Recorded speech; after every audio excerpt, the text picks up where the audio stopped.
की भाईल ना बाजल भारी सखी, जब आ गई आके हम जारी सखी।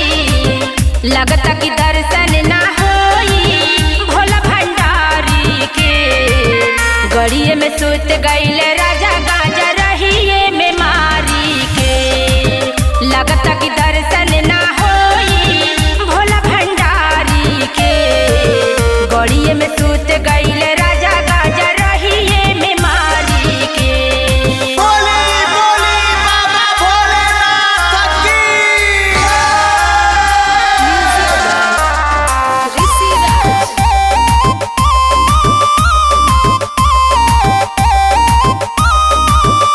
गलती कैनी हम इनका संग आके, जल भरती बेल पात्र मंगा के, गवही शिवाला पजा के।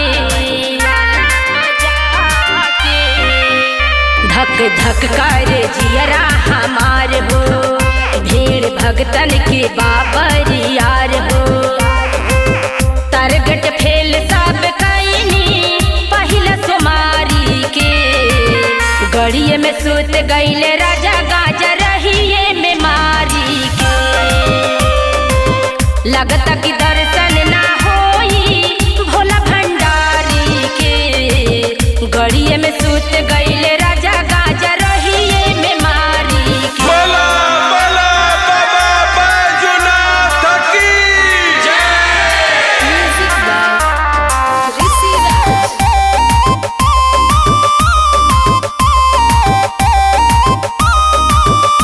आप कृपा करी रौरे भोलेनाथ जी, डर लागे न देह के हुसाथ जी। बिगड़ल जाता हालात जी, रहन बाउर बा दीपक मन जेस के, संगत धैले बा जब से दिनेश के। बिगड़ल बलमुआ के बाबा बोली सुधारी के, गड़िए में सुत गईल राजा गाजा रहिए में मारी के।